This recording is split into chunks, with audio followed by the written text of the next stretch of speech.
Yes, it's real. Back in 2020, I had an 800 plus credit score. Now, this credit score has fluctuated over the past couple years since then, but I want to show people how I was able to get to that 800 plus credit score, what you need to look at when it comes to having a good credit score, and then also how to bump up your credit score really fast. And I've done this with some of my clients. I've been a wealth coach for the past 3 years or so now, and it's amazing to see this one strategy that most people are missing when it comes to improving their credit score. So first off, I just want to preface and say that your credit score is so important because it is an indication to banks and lenders that you are able to manage your debt. And I know this sounds super silly. Like, why should I have to have debt to show you that I can manage debt? If I don't have any debt at all, isn't that a good sign? No. The fact that banks are telling you that you have to have debt does make sense. When we look at renting, a lot of landlords will ask for your credit score to see if you are good at paying things on time. So we're actually going to get into what the numbers are for a credit score, and then the 5 areas to look at, or the 5 areas that banks and lenders look at in determining that number. So here's a chart, pretty self-explanatory. Anything between 300 to 629 is relatively bad. 630 to 689 is fair. Those 2 areas, it's gonna be much harder to get a loan, or if anyone needs to use a credit score to check in regards to how good you are at managing your debt, they are less likely going to trust you. So you definitely want to be in the good and the excellent. So good is going to start at 690 to 719, and then excellent is going to start at 720 and above. Now, I think you can go up to like even 900 in a credit score, or 899. I'm not quite sure, but in this chart, it does say 850. And you don't necessarily need to have 850. Like, I think for me, it's just really like a flex to have said that I was in the 800s, but you don't have to be in the 800s to have a pretty good credit score. I think anything within the 700s range is typically good as well too. And that's where you really should be. If you're not though, it might be okay.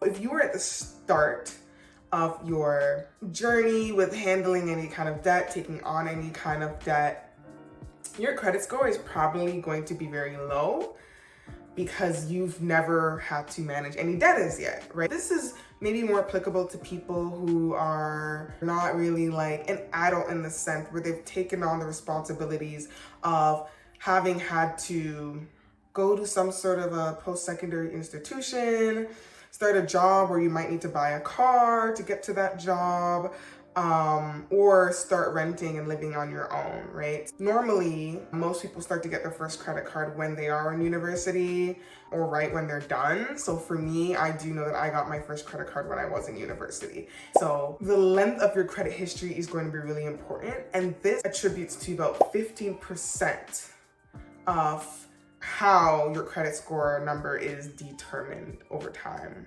So the longer you've held a credit card, the better. I actually made a mistake around this, and this at one point slashed my credit history because I had like, I believe it was like an American Express card or some sort of card that I had. I can't remember what my first credit card was.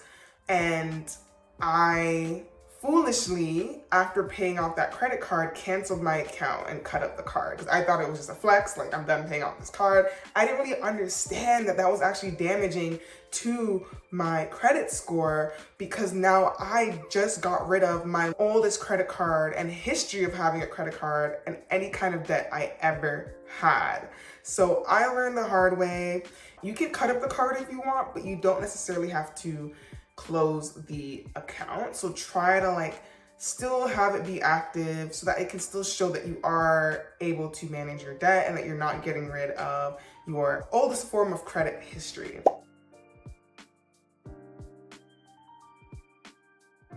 Then any new credit cards that you get actually lowers your credit score. So I know right now that there's like a lot of hacks around signing up for new cards to get points to travel and saving more money in a way by like signing up for certain cards. If you really do need a new card, I think it makes sense, but I wouldn't just willy-nilly every year start signing up for a new card, because that is really going to negatively affect your credit score. Although you can build it back up, is it really worth lowering my credit score just to get 40,000 points towards maybe $100 off my next flight? Kind of weigh the pros and cons and if it makes sense to you. Preferably, I try my best to just not sign up for new credit cards, because I think the temptation is there. If you're someone who's already not familiar with how you will be in managing your debt, because this is all new to you, or if you're someone that's just not good at managing debt already and you tend to rack up your credit cards, I would really refrain and err on the side of signing up for cards just for savings and things like that. And like I said, your credit score will go down. So that contributes to 10% of what makes up your credit score number. And then the third thing that we need to look at is the types of credit used, which is just having a mix of different types of credit. So there are 3 different types of credit. We have revolving, installment, and open. Revolving is going to be like a line of credit. So it's money that is kind of already there for you that you can take out, but then you have to repay it back within a certain amount of time. So this refers to like credit cards and line of credits mainly. And then we have installment credit. So this is going to be like a fixed credit that has a certain amount of money that you have to give back. So auto loans, student loans, those are going to be installment credits. And then another rare type of credit is called a open credit, which is similar to sort of like a credit card. There's a certain amount that you can take out every month, but you also have to pay back that certain amount every month as well. So when it comes to taking out and giving back, you don't really have as much flexibility around it, even though it's called an open credit, which is interesting. So those are the 3 types of credit. This contributes to about another 10% of the portfolio that makes up your credit score number. So not really a big deal. I wouldn't say go run out and make sure you have one of each, but if you do, it might help bump up your credit score. Like I said, it's similar to my last point of not just opening up debt accounts just for the sake of improving your credit score. It's not that serious. If you only have revolving credit, that's okay. If you only have installment type of credits, that's okay. If you only have an open credit, that is okay. It only contributes 10% towards your credit score numbers, so really not worth it.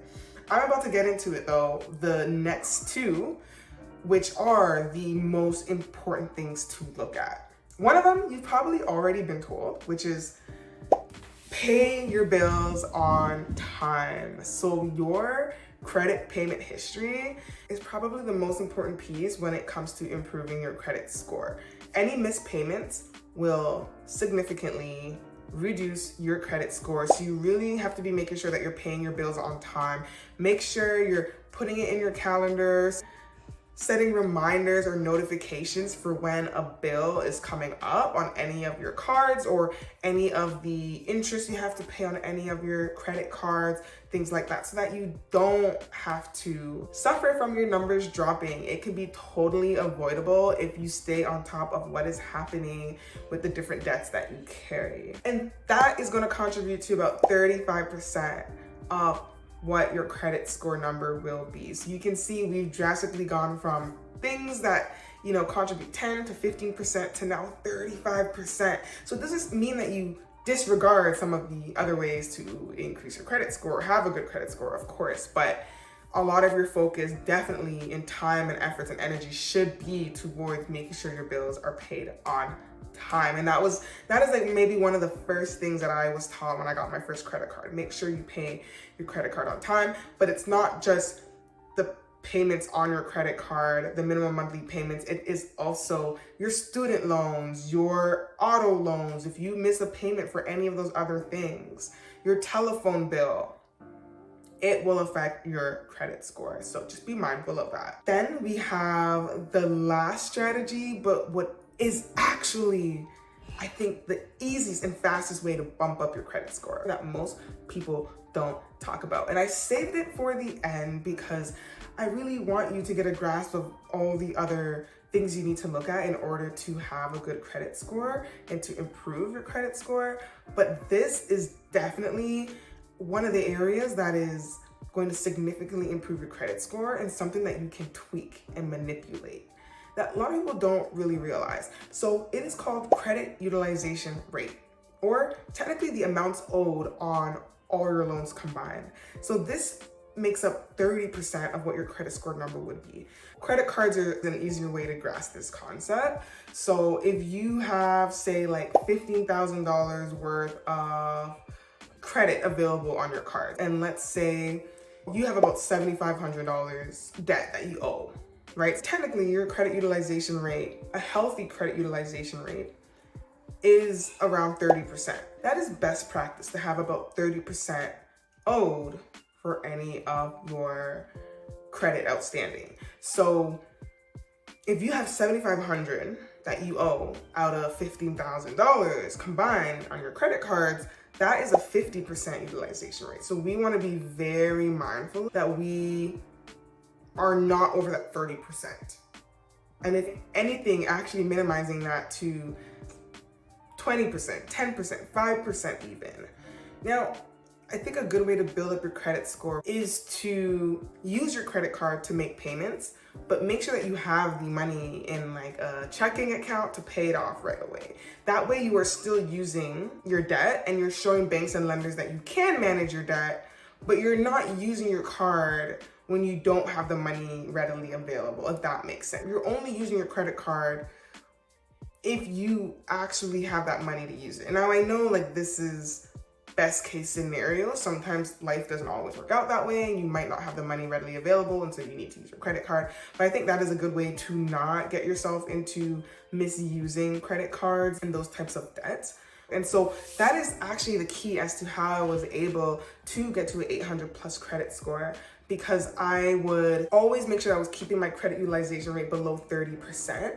And get this, if you want a quick way to bump up your credit score, you can actually call your banks and ask them to increase the maximum allowance on your credit card given to you to also lower your credit utilization rate. So on most of my cards, I have one card that's maybe a maximum of like $15,000. I have another card that's around $15,000. And then I have another card that's maybe around like $3,000, and then another credit card that I barely use. A lot of these I barely use. They're just cards I've had in the past, and for whatever reason, I've opened up new credit card lines, which, like I said, try not to get into the habit of doing that too much. But this is over the span of the last like 10 years or so. So my capacity for holding credit at any given time is pretty large and sufficient. I can rack up to $50,000 in debt if I wanted to. Now, just because I have the ability to doesn't mean that I do. But if I have $30,000 worth of debt available to me to leverage into, it's very easy for my credit utilization rate to be below 30%. Because at any given time, I'm probably only gonna have around $1,000 to $2,000 in debt at a time, which easily can be paid off. So I think that's something to be mindful of. If you are someone that understands how to manage your debt, you are good at managing your debt and not getting yourself into too much debt, that can be a really quick strategy, is to just call credit card company and ask them to increase your credit limit. Or the other way is to just obviously pay down your debts as fast as possible. I've actually created a video on this where I shared how I paid off $30,000 within 3 years. And obviously the more you pay down your debts over time, you will notice your credit score will start to go back up because your credit utilization rate is going down. So anything that you can do to lower your debt outstanding is significantly going to help improve your credit score. I've seen my credit scores jump 40, 50 points just by putting a large sum of money down on some of my debt. And a lot of people don't realize that it's really that easy. Yes, you need to have debt, unfortunately, to show people that you're good at managing your debt. It kind of makes sense in this capitalist system, but it doesn't mean that you have to unintentionally rack up debt. It just means that, use credit cards to pay for things, but making sure that you cover that payment as soon as possible, making sure you're paying your bills on time, and having different types of debt. So especially if you don't have any student loans, car loans, anything like that, having a credit card is going to be the best way to continue down the road showing banks and lenders that you can manage your debt. You can cut up your cards. I literally had a video where I was cutting up a card, but don't close the account. Don't call your bank and close the account. Also make sure you're active on some of these accounts, even if you don't use them regularly, once in a while, or use monthly subscriptions on some of these different accounts to keep them active. Because if you're not active on certain credit card accounts for a length of time, the account will be closed and shut down, and that will negatively impact your credit history. So these are all things to keep in mind. I'm gonna give you one last look at this graph. 15% contributes to the length of credit history, 10% of your credit score numbers based on any new credit that you take on, any new cards you sign up for, or any new kind of debts that you sign up for. 10% goes towards the types of credit used. So remember, revolving, installment, and open. 35% goes to your payment history, which is a big chunk. That your credit score number is going to be based on 30% of the amounts on any of your debts and loans that are owed. So please keep all 5 of these in mind. Make sure that if you're someone at the beginning of your credit journey, don't feel overwhelmed. Take it one step at a time, one credit at a time. Get used to using your credit card for things and paying it off right away. Get used to paying your bills on time. Over time, this just becomes a regular part of your financial routine, checking in monthly on your financial goals, your budget, your credit score, your debt, your savings goals. All of this is part of the larger ecosystem of being financially resilient, being financially literate, and building wealth for the long term. So you don't have to have the 800 plus credit score. These are probably some of the surefire ways that you will get there. And the number one way that I was able to get there was focusing on the credit utilization rate. Do not underestimate that. One thing I want to mention is that there are financial institutions, apps like Borrowell, Coho Bank, which have credit building feature where you pay like a really small monthly payment, like $5, $10, and they will actually help build up your credit score for you. I don't think anybody in this day and age should really have a low credit score. Like, there are so many resources available to you. And of course, if you are someone who has filed for bankruptcy and just never really manage your debt properly, as well as someone who's just starting off, you may not have as big of a credit history, so your credit score will also be low. But your credit score doesn't always have to be low. It is not a life sentence. You can bounce back and improve it through these 5 ways. So I hope this video helped you, and please comment down below what your highest credit score has ever been, what you've been doing to improve your credit score, and if it's been working. And please don't forget to like and subscribe, and I will see you in the next video. Bye.